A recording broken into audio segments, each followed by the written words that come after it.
In today's video, I'm going to be giving you all of the insider goss as to what happens in the Hermes private sales, because you guessed it, your girl got invited this year. It's my first year going to the Hermes sale. I don't think I've really bought from Hermes in the past. I'm not exactly surprised that I've only been invited this time around, but for the past year and a bit, I've been buying a few things here and there. You know, I'm not trying to do the Birkin bait. I'm just interested in a few of their leather goods. I guess I've bought enough of the quota to be invited, and so actually I thought I would just sit down and film one of two videos actually. So this is a two-parter of what to expect at the Hermes sale, and then also in the second part I will be unboxing the goodies behind me, because otherwise this would be almost like an hour video. So in terms of how to get invited, I feel like this is one of the biggest questions around this sale, because although it's highly publicized on forums or on Instagram or even talked about on YouTube in prior instances,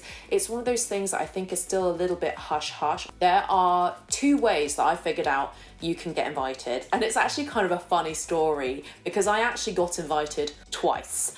And so the first way that I got invited was through this sample sale company called Arletty. Now, some of you may know about it, but for those who don't, Arletty is a company that organizes a lot of luxury brand sample sales. So the likes of Hugo Boss, Dolce & Gabbana, Tory Burch, those kind of mid-tier designer brands. Now, you do see the odd higher tier luxury brand come up, but never in a million years did I think I was going to get on the email at some point, save the date for the Hermes sample sale. So I think Hermes just kind of hires Arletty to do their organization and comms and all that kind of stuff. So that it's a little bit easier, I guess, to coordinate, since they do so many other sample sales for other big brands too. Early to mid-September, I'm just, I guess, scrolling through my emails and I see a notification from Arletty, something along the lines of Hermes sample sales, save the date. And I almost did a double take. I thought, is this a spam email? I know I obviously have opinions around Hermes bags and things like that, but in terms of their actual leather goods, I do feel like, having owned a few items myself and gifted to others as well, speaking to other people who buy from the brand, the quality is really good for the price. I often find at this stage anyway, given that I am usually a Chanel lover and buy a lot of Chanel, I feel like for the price that you get for Chanel, you know, you're gonna get something similar or even less of the price with Hermes, but potentially better quality. And I found a lot of the shoes and accessories are pretty good quality for what you pay. So I thought, you know what? I've heard good things about the Hermes sales before. I've watched a few videos in the past. I'm super curious around how sample sales work. I don't really go to many myself. If I can pay, 50 to up to 70% less, hell yeah, am I gonna go? On my invite, it said from Tuesday the 20th of September to Saturday 24th of September. So not a lot of time. I believe that, you know, if you're a VIP, you may get like a day or so earlier, because VIPs, the big spenders, get first dibs. So a few days later, I see an email then from Arletty following up and saying, I guess, that invitations are open, register for a slot. So you have to then go and log into your account on Arletty, make one if you haven't done so already, though I think at that time it was invitation only. So if you didn't have an Arletty account, it wasn't open to the general public. So that's something, I guess, ahead of next year you can very easily fix. Just make an account, it's free. But to join like VIP and get priority access, that does cost an extra, I believe, £250, but depending on how much you shop, it may be worth the year-long membership. It was actually a really buggy website, so I'd suggest, you know, if you can dedicate a little bit of time to like try different browsers or throughout the day, or even just do it as soon as you see the email instead of waiting later on, you'll probably have a better chance of getting through to the site and getting the slots that you wanted. Because by the time I managed to successfully get in, like maybe a few hours later, because I couldn't be bothered to wait that long and keep trying when I should be doing other things, when I got in, the slots, I feel like, for the early days were either greyed out because they're for the VIPs, or they were greyed out because there were none left. And so I put my request in after many failed attempts, and then I got a confirmation email saying something to the effect of, thank you for registering, that your registration is pending, so it's not a confirmation or anything. I waited a few more days later, and bearing in mind it was going to be in a few days' time, I thought, I might not get invited. But interestingly enough, just when I was about to lose hope, I opened my inbox at another point in time and I randomly see an email from Hermes. I've never gotten an email from Hermes, and I genuinely had to check the sender and all of the details to see that it was authentic. And the email said something to the effect of Hermes would like to invite you to the private sale.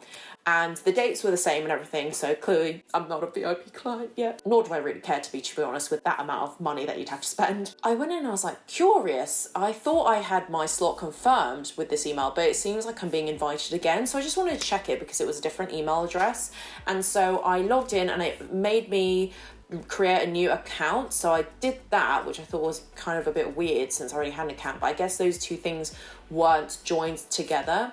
And then afterwards, it took me to a separate login page and there was way more slots, which really confused me. But I was like, oh, okay, maybe I can try my hand at getting an earlier one. So I got one for the Thursday. So I put that in, and again, it was a confirmation saying, thank you for registering, it's pending. So just basically hold tight and keep your fingers and toes crossed. I didn't really hold out much hope for both of them, to be honest, because I know how popular the sale is. However, an interesting thing happened. Less than a day later, I want to say, for the Hermes one, I got a confirmation that I was successful and that I actually got my invite, and then I could go and click another link and that would be my QR code. Now that it's after the fact, I can, I guess, safely share that it was at Alexandra Palace. It was in the Palm Court entrance, huge place. And then I clicked the link to the actual invite, so it directed me to a web page where you get your slot, the date, the time, location, your QR code with your name on it, and then you get the following blurb, which I'll just read out for you as well. So it says,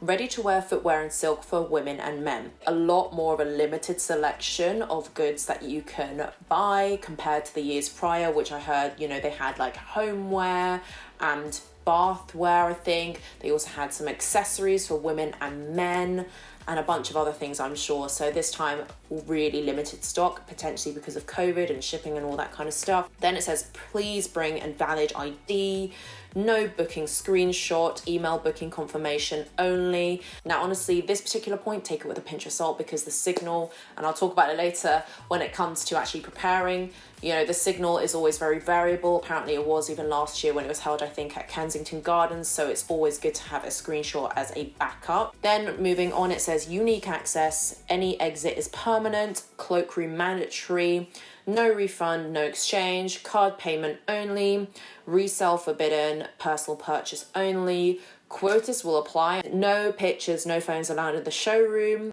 Oops. Then finally, products are stamped, and I will obviously show you what that looks like in part 2 of the videos that I will do about the Hermes sale. Then actually the funny thing is, a day or so later, I get an email from Arletty directly this time saying that I was also successful. So I was a little bit confused, but obviously being a bit strategic, I thought I'm just going to go on the Thursday anyway and see what happens. Let's talk now about the what to do to prepare for entering the sales. So what I did in the run-up in the day or so before, I'm a little bit of a nerd, so I like to be prepared, because failing to prepare is preparing to fail, as they say. So the first thing is around, I guess, just making sure that you have all of your relevant documentation. So like I mentioned, print off or have a screenshot or a forwarded email of your invite, so that, you know, in case of signal failure, or just to speed up the process, because obviously there'll be lots of people waiting to go in, and if you want to be closer to the front of the queue when they let people in for your time slot,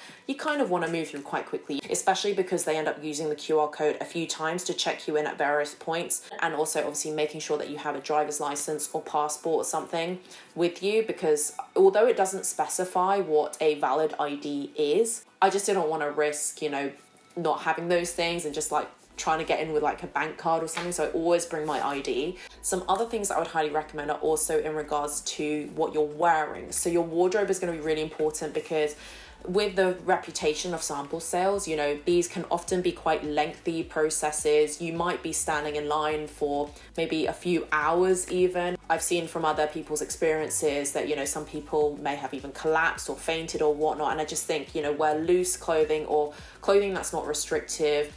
Wear appropriate footwear, don't wear heels. There's just no point. I mean, if you're going to wear a heel, make it like a small block heel, because you're going to be on your feet a lot of the time. I just wore, I think, very simple kind of like tank top and jeans, and then like a really big warm cardigan, because that comes on to my next point, which is if you can avoid using the cloakroom, definitely avoid it, because that just adds like an extra station to put your stuff in. And I also didn't have a bag because my cardigan had some pockets, and I just brought the bare essentials with me, so there was no need to even visit the cloakroom, which sped up time a lot. So I would highly recommend that, assuming it's not in a cold season or something. Another thing in terms of things to potentially bring instead of not bring, I would highly recommend bringing, if you have this space in your pocket or something, a small bottle of water and maybe a light snack, because I've heard in previous sample sales, Hermes or otherwise, that they don't necessarily provide those kind of facilities for free or even nearby. And you know, like I mentioned, there's stories of people fainting and stuff, so that is really not what you want, especially in something that you know is going to take a few hours. Although this time at the sale they did have some bottles of water dotted around, so that was a nice surprise, but I'd rather be pleasantly surprised after being totally prepared than very disappointed and very, very panicked. And finally, just a quick point around timekeeping, because I know a lot of you might be wondering, you know, Mel, how early should I be getting to the sample sale?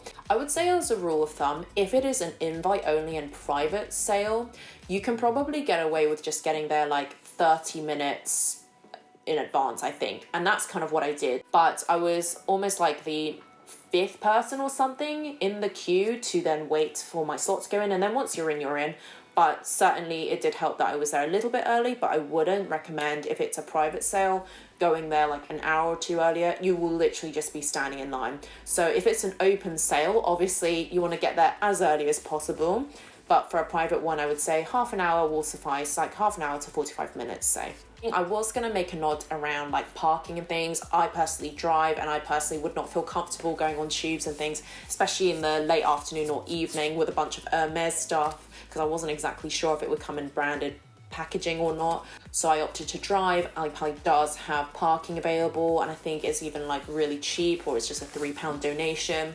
Some people opted for that, but I realized that my slot was going to be into the early evening, which the parking spaces would close by that point, so I opted to go for a different parking option, and I just walked up. But again, just like in advance, I just checked the parking location. You just want to plan your route in advance and make up for any contingencies. Finally, the big day was there, so before you get into the building, there is like a bouncer or security guard, and he will check your ID and very high level, just like quick glance at your QR code. Then if you have bags, they will do a quick bag check. I didn't, so I zoomed on in.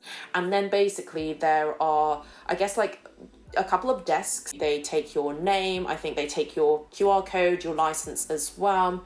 And then they give you a little paper wristband. I walked through this labyrinth of kind of those, you know, those airport kind of elasticated gate things. There's another security person that checks your wristband this time, because obviously to get that far in, you'll have to have done the ID and all those checks. And then after that, you go into this door, and then there is basically to the left of you, like a cloakroom. At this point, you've entered what is, I can only describe, the labyrinth and maze of what will be the sale, and all of the walls are like boarded up really, really high, and all you could see from above up top was stuff like signs full of where things were, like women's wear and all that business. They tried to get me to check in my cardigan, but I was like, look, I do not want to leave my snacks and my phone and everything just on my person, so they just let me through because it was barely anything. And I just put the other loose items in the shopping bags that they recommended I get. And I would also recommend that you get a few of those, especially if you're going to buy or anticipating to buy a lot of shoes and big bulky items. So then you just kind of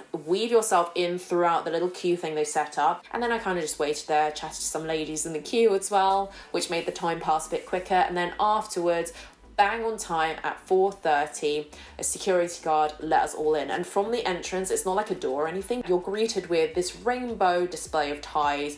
Beautiful ties. I must say the menswear was actually pretty impressive. You go into like the men's scarves area, silk scarves and wool. Then there's the menswear in as a whole, so like, you know, coats and shirts and cardigans and trousers. There was like a very small unit or cabinet of cufflinks or stuff that you put on the tie, like the little, I think there's a technical term for it, it just left my brain. And they also had like pocket squares and things like that, mini scarves. And then afterwards, you kind of enter this kind of like limbo zone where it kind of looks like it's going into women's wear. I was literally about to go there because I know for a lot of people, they advised in previous instances, go straight to the women's shoes because there'll always be a queue there. But we were told by security guards, if you leave this area, you cannot come back. So I was like, okay, let me take a step back. Let me just go and enjoy the menswear because, you know, I think I was the last slot anyway, so they're not going to kick anyone out until their slot is over. And I went back to the ties. A lot of the items there, they're not the kind of offcuts that you see from usual sales. There's actually really nice classic items that I've even seen on Hermes's website. And I think the saving was about 50% off. I think all the ties, regardless, I think, of the materials, were 50% off. So I think from memory, retail, they were like £140 down to like £70 or something like that. So they also had stock that you could see on the back wall that they would bring forward and replenish anytime they saw a big gap. And actually all of the salespeople, you know, there was so many people that were ready and on hand, on standby to replenish, but also to help you, and they were really nice. I swear I spent like almost half an hour just on the tie section alone. And in fact, what you can do is in the display at the back, you can, if you have good 20/20 vision like I thankfully do, touch wood, it stays that way, but I saw a couple of ties in the distance and I got the sales associate to bring it forward. Some of them will be a bit arsy about it, some will be nice about it. Thankfully, I had a nice one. I even had a moment where someone wanted to take my tie because I rested it on the table with my hand on it, and this woman came up to pull it and she was like, oh my god, I'm so sorry, but that's a really nice tie, you have really great taste. So that happened a few times in various other instances. Everybody was pretty lovely there, and there was no snatching like I've heard in other Hermes sales or indeed other sample sales as a whole. So the whole shopping experience was just quite nice and quite relaxed, despite obviously how adrenaline filled it's meant to be. There was like classically kind of like lounge music playing in the background. There was lots of staff obviously pottering around to replenish and to ask if you needed any help. And it really didn't have that much of like a jumble sale vibe, which you kind of get from the Chanel sale if you've been to those.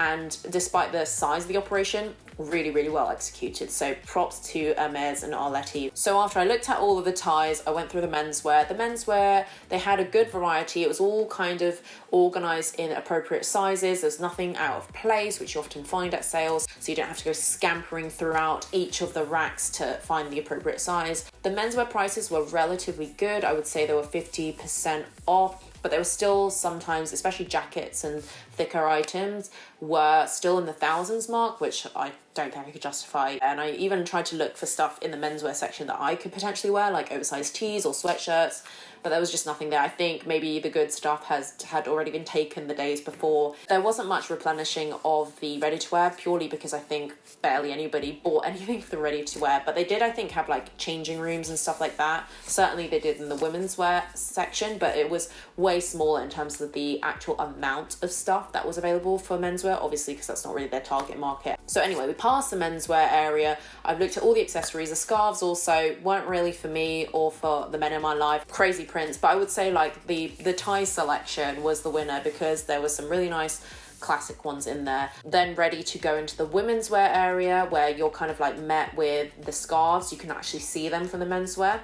Before you go though, you have to basically cross this checkpoint, if you will, and that's the checkpoint that I mentioned earlier. They go through your little bag of stuff. Remember those grey bags where you put with shoppings? They basically count the items. They then also tag them if they don't have tags already on them, obviously to prevent theft. You then go through to the women's scarves. There was racks upon racks upon racks. So I spent a good chunk of time there, and amongst the kind of blended scarves, because they weren't the silk ones at the stage, I don't think, there was just so much. I mean, my head was about to explode, and so many women were there just like crowded round. Some of them were pretty bold. Some of them I wasn't even sure you would know that they're Hermes. I moved into the other section, which was kind of the silk scarves as well as twillies. Now, twillies were quite thin on the ground. There were barely any left, to be honest, and they were all like weird, funky colours. It's kind of like the circle table, and around it was some more racks, but this time was like silk scarves of varying sizes. So you got square ones, big and small, and also rectangular ones. And on the wall, I think they said something like, they had all the different prices on it. I cannot remember from memory, but I think they were like 30 again to 50% off. There was always someone on hand in the middle of the aisle and also on the sides to tidy everything, to fold the scarves, to even replenish and bring new ones out as well, which is quite nice. After you leave the scarves and that kind of area, you can go into the women's wear area, which honestly I didn't spend that much time in because A, there wasn't really anything that I liked in my particular dress size area. B, there wasn't anything that was also in my kind of price bracket. There was still in the £2,000 or £1,000 mark, even if they were 50% off. After you leave women's wear, I think they do another check on like security and everything, and then you go into the shoes. Now the shoes did have basically that, again, kind of airport style queuing, but there wasn't actually anybody in front of me. I just kind of went straight through because maybe they had enough people leave or something. But just something to mention here, actually, they don't actually kick you out of the sale. They don't ring a bell or something that I know of that is like, right, everybody in that slot, you must leave. Because I don't think they would be able to know who was there from a previous slot. Probably even if you're earlier in the day, you could probably stay on for the whole day if you so please. You see all these big signs above with all the different sizes. So you got the menswear on the left side and the women's wear, which took up most of the area, on the right side. And this is the final stop before I guess you pay. The quota was written everywhere as well, and it was 5 pairs of shoes across men and women's shoes. So that's something that I know is a drastic change from the previous year, because I think you were allowed 5 or 6 pairs of shoes for women alone, and I think one of them was Oran's, but this time around I don't think they had Oran's at all. I didn't see any, at least, or any kind of like classic shoe, because there was some kind of weird stuff on display for the footwear especially, that I was just like, no, even if it's Hermes, even if it's on sale, I'm not going to get it, and I'm not going to wear it even, so it's a waste of money. But what I would say is if you're looking for a good exotic with the classic H emblem, you will find some of those. The menswear obviously was very, very small. I ended up hitting that one first, I think, because it was so small and accessible. Anytime a shoe box leaves and someone takes it, because you're meant to take the box and the shoe on top with you, so it avoids kind of like shoes going missing and stuff. They immediately pull out a pair of shoes, a random pair of shoes from underneath. I just watched for a while to see what other new stuff they pulled out, and after I had enough, I went to the women's, and I kind of just kept going back and forth, to be quite honest with you. But anyway, went to the women's, into my size. I even went into like the half size increments because they had those, because I'll make it work if it's the right shoe. Yeah, I was speaking to some lovely ladies who were even willing to look in the back for some things for me. But there are little posts, little stalls that you can sit down and try your shoe on. Just don't lose the box for your shoe, because, you know, there is people around that will take your shoe if you do not want it. So I think I spent in total 1.5 hours out of the 2-hour slots in the actual sale. So I decided to leave because I didn't want to get home really late as well. And afterwards you get to another checkpoint, set of tables where they go through, make sure your shoes are of the right sizes, that they're the proper pair together, and they obviously, I guess, check that you haven't stolen anything. You go through and wait to be called to pay. And then I got called over. They then asked for your QR code again. So if you thought you could, you know, close that tab or delete that email, think again, you need to have that ready. Scan that, because I think everything is attached to that code, potentially even my Hermes shopping account. They just go through the items and then untag them, and then, you know, just kind of like run it all through the tills, and then you can pay with any kind of cards. They obviously did not accept cash this time. I think in previous instances they did. I used American Express primarily, and they accepted it this time. I heard in previous instances they even had a separate key or did not accept. And afterwards you get it all in a very plain white carrier bag, and then you get handed your receipt. That I cleared within like a few minutes, 5 minutes. I had some really nice chat with a lady there who was serving me. She was there last year, and it was mayhem last year, so it's definitely a lot better organized, which I'm very pleased about. After you leave, there's one final checkpoint. I know, checkpoints galore. I guess they're just super conscious about people stealing stuff. There's people at different desks they'll call you forward, check your receipt, check roughly that the items that you've gotten are all there, and then you are on your way. So yeah, that was the experience in the entirety. I know a lot of you might be thinking, Mel, was it actually worth it? It seems like so much admin. Yes, it was a lot of admin. I'm not going to disagree with you there, but overall, do I think it's worth it? Yes, I do. If you get the opportunity to go and there is an offer on the table of up to 70% off, if there's items you always wanted anyway that you actually like, you know, don't just get something for the sake of getting something, then absolutely. I also think the menswear in particular was a standout, and I must say it was really well organized, and I had a very pleasant experience overall. I hope this video was helpful then in, you know, helping you prepare in case you do want to go next time around. So I think I'll leave it here for now. Let me know if you have any other questions down below. Thanks for watching, and I will catch you in the next one.